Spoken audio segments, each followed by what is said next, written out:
আল্লাহকে অপমান করে, নবীকে অপমান করে কি করে জাতি রক্ষা হতে পারে? এটা হয় কি করে? বাংলাদেশের আলেম ওলামা সুযোগ পেয়েছিল নিজের মতো দেশ গড়তে, কিন্তু বুঝল না, তারা নিজ নিজ স্বার্থে নেমে গেল।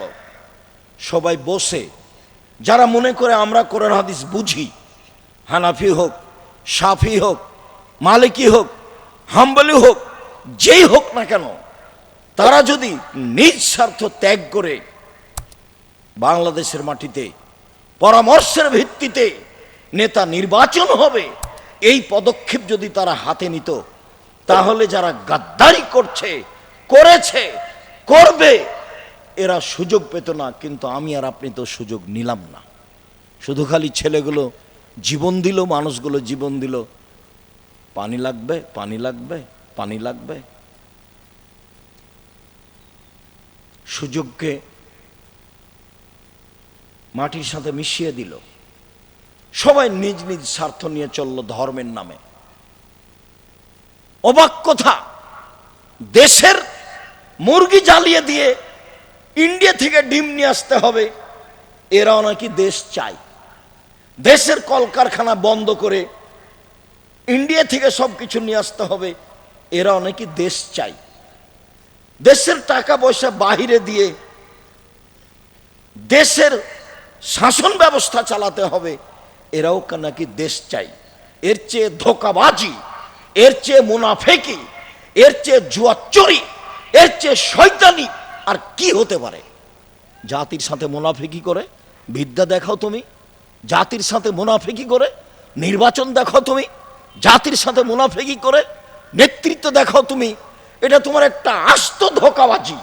মুখে এক, ভিতরে আর এক, মুখে এক, ভিতরে আর এক। এর নাম নগদ মুনাফেক। এ হলো মুনাফেকি। এ আচরণ দিয়ে জাতির কল্যাণ আনা যাবে না। আপনার ছেলে মেয়েকে দেখি ছুটে বেড়াচ্ছে মোটরসাইকেল নিয়ে। তোমার আমাদের নেতার চরিত্র ফুলের মতো পবিত্র, আপনার ছেলে মেয়ে তো দৌড়ে বেড়াই, এই যে এখনো বেড়াচ্ছে মোটরসাইকেল নিয়ে ঘুরে বেড়াচ্ছে। ও কি করতে পারে জাতির? কি করতে পারে ও জাতির? ও কিছুই করতে পারে না জাতির। জাতির অর্থ সম্পদ লুটে খাবে। এই জন্য আপনি ছেলে মেয়ে মানুষ করেছেন। দুঃখিত, এটা চাইনি। মানুষ হিসাবে বুঝে চেষ্টা চালিয়ে যাচ্ছি। তাই সব সময় বলি, দাঁড়ালে বলি, শিরক মুক্ত প্রতিষ্ঠান জামিয়া সালাফিয়া, বিদআত মুক্ত প্রতিষ্ঠান জামিয়া সালাফিয়া, দল মুক্ত প্রতিষ্ঠান জামিয়া সালাফিয়া, সংগঠন মুক্ত প্রতিষ্ঠান জামিয়া সালাফিয়া, হিংসা মুক্ত প্রতিষ্ঠান জামিয়া সালাফিয়া। মনে বড় সাত, এই দেশে উন্নত মানের প্রতিষ্ঠান গড়ে বাংলা, ইংরেজি, আরবি উন্নত মানের বাচ্চাদের শিক্ষা দিয়ে জাতির অন্যায়ের বিরুদ্ধে লড়বো। মুখে কলমে মিডিয়াই লড়বই লড়বো ইনশাআল্লাহ।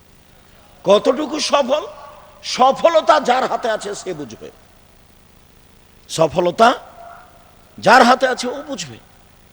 অবাক কথা, ক্ষমতা দিয়ে মানুষের চালচলন ঠিক করতে হবে, অবাক হিসাব।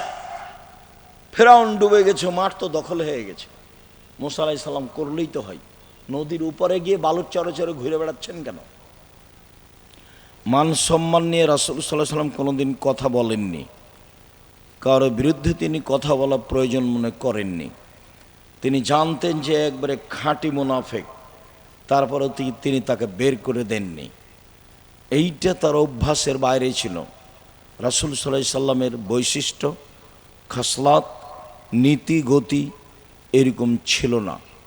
সম্মানিত দিনী ভাই বোন, আমি এক নম্বরে চেয়েছি আপনাদের কাছে আসবেন, শুরু থেকে নিয়ে শেষ পর্যন্ত জামিয়া সালাফিয়া আল্লাহ যেটুকু ব্যবস্থা দিয়েছে, খাওয়ার হোক, শুয়ে থাকার হোক, পেশাব পায়খানার হোক, সেটুকু ভোগ করবেন।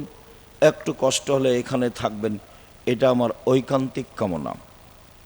যদি কম বেশি হয়ে থাকে তাহলে বুঝতে হবে আমি দাবি জানিয়েছি, ভুল আপনি করেছেন। সম্পূর্ণ সময় থাকার পরে যেটুকু কষ্ট ভোগ করলেন সেটুকু আমাদেরকে জানালে আমরা সেটা করার চেষ্টা করব ইনশাআল্লাহ। আমি আপনাকে দান খেরাত করতে বলি এই জন্য যে জামিয়া সালাফিয়া দান খায়রাতের জন্য অন্য কাউকে আমরা বলতে বলি না।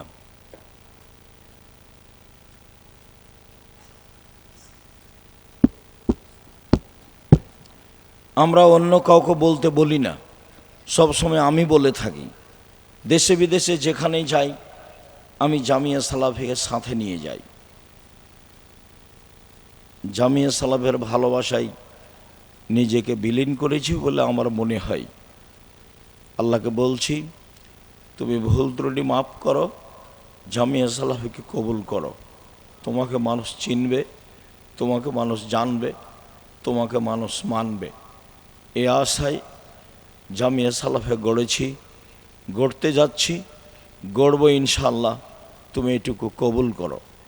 সম্মানিত দিনী ভাই বোন, পরকালের আশায় আল্লাহকে সন্তুষ্ট করার উদ্দেশ্যে আপনার ছেলে মেয়েকে ভালো মানের শিখিয়ে দিব, এই উদ্দেশ্যে দিন রাত পরিশ্রম করে যাচ্ছি। মানুষ মাত্র কোথাও ভুল ত্রুটি থাকতে পারে, থাকাই স্বাভাবিক।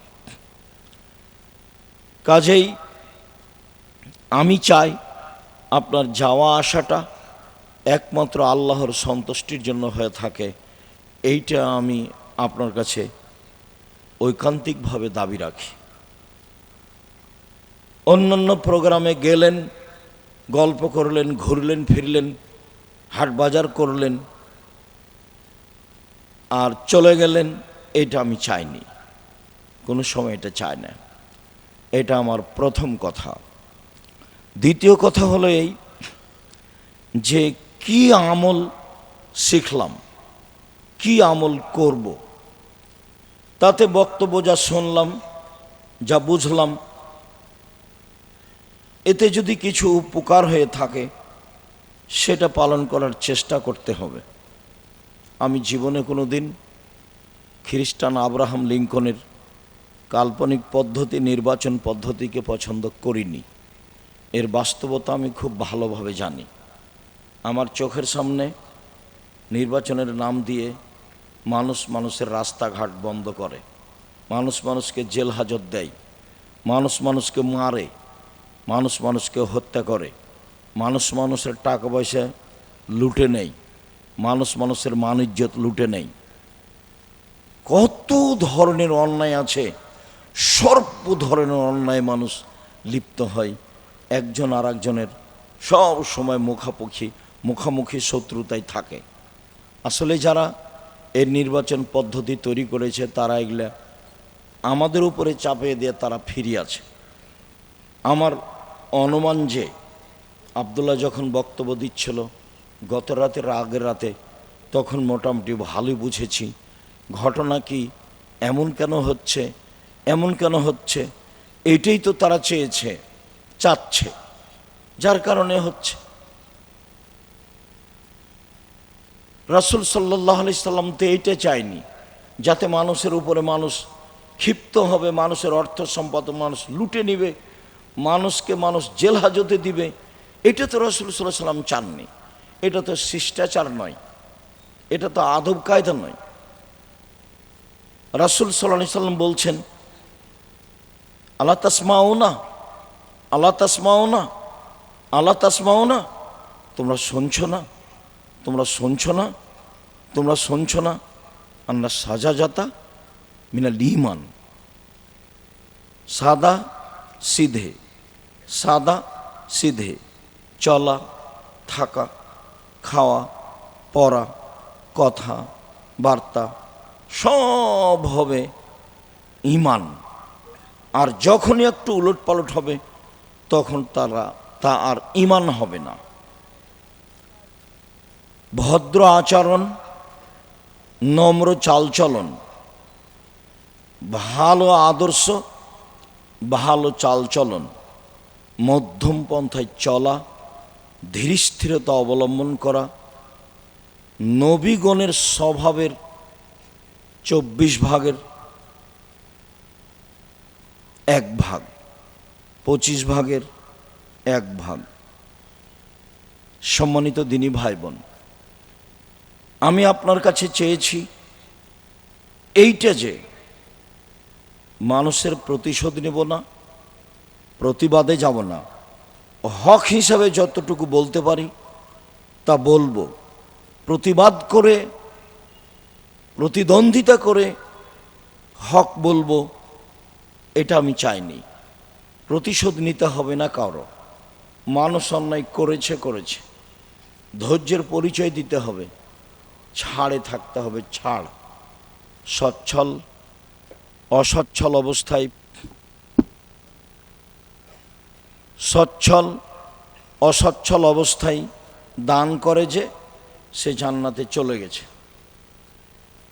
অল কাজমিনাল গাইজ, রাগ দমন করে যে, রাগ দিয়ে কাজ নেয় না যে, সে জান্নাতে চলে গেছে। অল আফিনানিন নাস, মানুষকে মাফ করে যে, মানুষকে মাফ করতে হবে, মানুষের উপরে ক্ষেপে উঠতে হবে না। এই স্বভাবে আপনাকে গড়তেই হবে যে কোনো মূল্যে।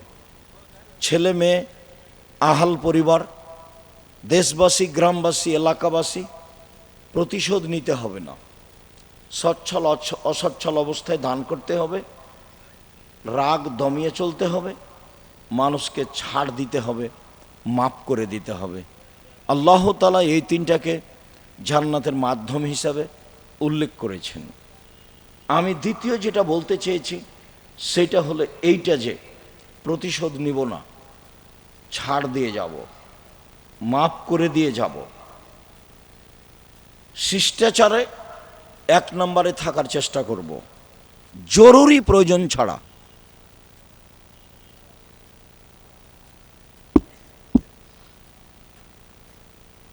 এই ছেলে, এটা কি তোমাদের কারণে হচ্ছে নাকি? তোমরাই কি কিছু করছো?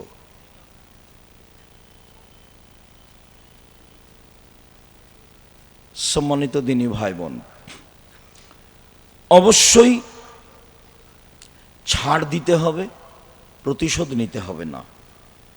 এইটাতে থাকার জন্য আমি আপনাকে অনুরোধ জানাচ্ছি, এই জন্য যে ভালো চাল চলনের নেকি বিচারের মাঠে নেকির পাল্লায় সবচেয়ে ভারী নেকি হবে। হজের নেকি যত ভারী, ভালো চাল চলনের নেকি তার চেয়ে 1,00,000 গুণ বেশি ভারী। উমরার নেকি যত ভারী, ভালো চাল চলনের নেকি তার চেয়ে 1,00,000 গুণ বেশি ভারী। সলাৎ, সিয়াম, জিকির আজকার, তাসবিহ তাহলিল, এসব নেকির যত ভারী, এর ওজন যত, ভালো চাল চলনের নেকি তার চেয়ে 1000 গুণ বেশি ভারী। মানুষের পাপ নেকি বিচারের মাঠে ওজন হবে মর্মে আমি অনুরোধ জানিয়েছি যে এখান থেকে নিয়ে যাব ভালো চাল চলন। প্রতিবেশী, দেশবাসী, আত্মীয় স্বজন কারোর সাথে মন্দ আচরণে জীবিকা নির্বাহ করতে রাজি নই। কারোর সাথে খারাপ আচরণ করে একদিন 1 ঘন্টা বাঁচতে রাজি নই। জুলুম করে, মানুষের ওপর অন্যায় বিচার করে, মানুষের বদনাম গীবাত করে, মানুষের মান সম্মান নষ্ট করে একদিন 1 ঘন্টা বাঁচতে রাজি নই। আল্লাহ রসুল বিদায় হজে অনেক কথা বলেছেন, তার একটা কথা বলেছেন, দেখো মানুষের মান সম্মান হচ্ছে কাবা ঘরের মান সম্মানের মতো। দেখো মানুষের মান সম্মান হচ্ছে হজের দিনের মতো। দেখো মানুষের মান সম্মান হচ্ছে মক্কা শহরের মতো। মানুষের মান সম্মান রক্ষা করার চেষ্টা করো।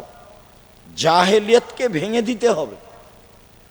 কুল্লু আমরিন মিন জাহেলিয়া, জাহেলিয়াতের যুগে যত অপছন্দ নোংরা নীতি ছিল পুরুষ নারী মিলে, সবকে আমি পায়ের নিচে রেখে দিলাম। এই ভাষণ রাসূল সাল্লাল্লাহু আলাইহি ওয়াসাল্লাম বিদায় হজে দিলেন। আমি দ্বিতীয় চেয়েছি, অবশ্যই আপনি ছাড় দিয়ে মন্দ আচরণ ত্যাগ করে যে কয়েকদিন বেঁচে থাকবেন, বেঁচে থাকার চেষ্টা করবেন, আমার জরুরি অনুরোধ। 3, আপনার ছেলে মেয়ের উপরে জাতি নির্ভর করছে। আপনি আর আমি যেভাবে ছেলে মেয়ে মানুষ করতে চেয়েছি, এইটা দিয়ে জাতি রক্ষা হবে না। বাংলাদেশের ছেলে মেয়েরা শিক্ষা অর্জন করে ঠাকুরের গান বলে, ওমা তোমার আকাশ তোমার বাতাস। বাংলাদেশের ছেলেমেয়েরা শিক্ষিত নয়। বাংলাদেশের ছেলেমেয়েরা শিক্ষা অর্জন করে শহীদ মিনার তৈরি করে। শহীদ মিনার তৈরি করে ওদের কি হবে? এখন যে 2000 মানুষ মারা গেলে এদের কোন মিনার তৈরি করতে হবে? শহীদ মিনার যদি তৈরি করতাম তাহলে সৈয়দুস সোহদা হামজা ইবনে আব্দুল মুত্তালিব, একবারে আদম থেকে নিয়ে কিয়ামত পর্যন্ত যত মানুষ শহীদ হয়েছে, যত মানুষ শহীদ হচ্ছে, যত হবে কিয়ামত পর্যন্ত, সবার চেয়ে দামি মানুষ হলেন হামজা বিন আব্দুল মুত্তালিব। শহীদ হিসাবে শহীদ মিনার তৈরি করলে তারই শহীদ মিনার তৈরি করতাম। তাহলে আপনি জাতির জন্য ছেলে মেয়ে মানুষ করতে পারেননি। ছেলে মেয়ে মানুষ করেছেন, ও হলো চোর ডাক্তার, ও হলো প্রতারক ধোঁকাবাজ ডাক্তার, রাসূলের আদর্শ বুঝেনি। তাহলে আপনি জাতির জন্য কি ছেলে মেয়ে মানুষ করলেন? আপনার ছেলে মেয়ে জাতিকে রক্ষা করতে পারলো না। বহু জায়গাতে আল্লাহ কোরআন মাজিদে বলছে, ফেরাউন তার সম্প্রদায়কে সৎ পথ দেখাতে পারেনি, ফেরাউন তার সম্প্রদায়কে সঠিক পথে পরিচালনা করতে পারেনি। ফেরাউনের এমনিতেই হুঙ্কার আর দাবি যে হামান উঁচু প্রাসাদ নির্মাণ করো, আমি মূসার রবকে হত্যা করব। আমি মনে করছি মূসা মিথ্যের ভিত্তিতে মূসা দিন রাত কাটাচ্ছে, ও আমাদের মান সম্মান নষ্ট করে দিবে। এসব ফেরাউনের এগুলো ফালতু কথা। ফেরাউন জাতিকে রক্ষা করতে পারেনি, এই কথা আল্লাহ কোরআন মাজিদে বহুবার বলেছেন। সে জাতিকে ভুল পথে নিয়ে গেছে। আপনি ছেলে মেয়ে মানুষ করলেন কি করতে? জমি চাষ করে খাওয়াই ভালো ছিল, দিন মজুরি করে খাওয়াই ভালো ছিল। রুজি তো হয় একটা। মূর্খ মানুষও তো ব্যবসা বাণিজ্য করতে পারে, ব্যবসা বাণিজ্য করে খেত। 25-30 বছর যাবত তাকে পড়ালেন, 40 বছর যাবত তাকে পড়ালেন, বিবাহ শাদী দিলেন না। 30-32-35 বছরে বিবাহ শাদী দিলেন, খালি বললেন ইস্টাবলিশড হতে হবে। বাহ, নিজের পায়ে দাঁড়াতে হবে। মেয়েও শিখলো চাকরি করব, তারপরে বিবাহ। জেনাতে সয়লাভ, জেনার বন্যা। ছেলেও বুঝলো তাই, মেয়েও বুঝলো তাই। এক সময় এই প্রজনন দেখা দিয়েছিল খুব বেশিভাবে, যার কারণে হাজারো লক্ষ মেয়ে এখন বাংলাদেশে আছে যাদের বিবাহ হয়নি, যাদের বয়স 35, 40, 45, 50। তার মানে ওরা ইস্টাবলিশড হবে, তারপরে বিবাহ। সমাজের সেবা করবে, মাঠে নেমে যাবে। আমি আপনার ছেলে মেয়ে এভাবে লালন পালন করা চাইনি। আমি চেয়েছি আপনার ছেলে জাতিকে রক্ষা করুক। কিভাবে করবে সেটা আপনি দোয়া করেন আল্লাহর কাছে, ছেলে দোয়া করুক আল্লাহর কাছে, এবং সেই মানের বিদ্যা অর্জন করুক। জাতিকে পরকালমুখী করতেই হবে যে কোনো মূল্যে। জাতিকে বুঝাতে হবে মানুষের বিচার হবে, হক বাতিলের বিচার হবে, মানুষের মরণ হবে, মানুষ মানুষের কল্যাণে থাকবে। মানুষ মানুষের অর্থ সম্পদ লুটেজ নেওয়ার জন্য জন্ম নেয়নি, শিক্ষা অর্জন করেনি। মানুষ মানুষের মান সম্মানের হানি করবে এই জন্য মানুষ জন্ম নেয়নি, এই জন্য শিক্ষা অর্জন করেনি। সব ধরনের জাহেলিয়তকে, বন্যতাকে, বর্বরতাকে, ধোঁকাবাজিকে, শয়তানিকে, জুয়াচ্চরিকে, স্বৈরাচারীকে সব আল্লাহ রাসূল বিদায় হওয়ার দিন পায়ের নিচে রেখে দিয়েছেন, বলে গেছেন জাতির সামনে শিষ্টাচার দিয়ে গেলাম। এক গিলাস পানি পান করলে 5টা বিধান লাগে। আপনি ছেলে মেয়ে এইভাবে মানুষ করেন। আব্দুল্লাহ বক্তব্যের এক পর্যায়ে অনেক পরামর্শ দিয়েছিল, তাহলে আমরা এখন কি করতে পারি? জাতিকে বাঁচাতে হলে নির্বাচন পদ্ধতির পথঘাটগুলি তো ভালো দেখতে পেলাম না, তো তাহলে এখন আমাদের কি হবে? আমরা কি করব? তো ভালো ভালো কয়েকটা পয়েন্ট উল্লেখ করলো যে আপাতত এইগুলো করি। ছেলে মেয়েকে মানুষ করেন জাতিকে বাঁচানোর জন্য, জাতিকে পরকালমুখী করার জন্য, জাতিকে আল্লাহকে চেনানোর জন্য, জাতিকে মোহাম্মদ সাল্লাল্লাহু আলাইহি সাল্লামকে চেনানোর জন্য। মোহাম্মদ সাল্লাল্লাহু আলাইহি সাল্লামের জন্মদিবস পালন করলো, একবার ট্রাকে উঠে মিলাদ করলো। এটা দিয়ে ও জাতির কি করলো? সিগারেটও হাতে আছে, দাড়িও চাচা আছে, রং মেখে আছে, আর বলছে মিলাদ, মিলাদ করছে। এ দিয়ে জাতি রক্ষা হবে? এটা কথা হলো? এরকম করা, হইচই করা, নবীর নামে চিল্লা চিল্লি করা, আর ওমা তোমার আকাশ তোমার বাতাস, এর আবার পার্থক্য কি? আপনার ছেলে মেয়ে প্রত্যেক দিন সকালে গিয়ে বলে ও কালিমা তোমার আকাশ, ও কালিমা তোমার বাতাস, এটা আপনার সহ্য হয় কেমনে? আপনি কেন একটু পদক্ষেপ নেন না? ছেলে মেয়ে মানুষ করব এই জন্য যে জাতিকে শিরক মুক্ত করতে হবে। ছেলে মায়ের দুধ ছেড়ে স্কুলে যেতে না যেতেই ওর জন্মই হচ্ছে বিদ্যার জন্ম শিরক দিয়ে।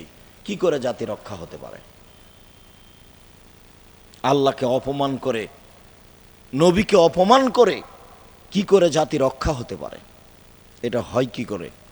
বাংলাদেশের আলেম ওলামা সুযোগ পেয়েছিল নিজের মতো দেশ গড়তে, কিন্তু বুঝলো না, তারা নিজ নিজ স্বার্থে নেমে গেল।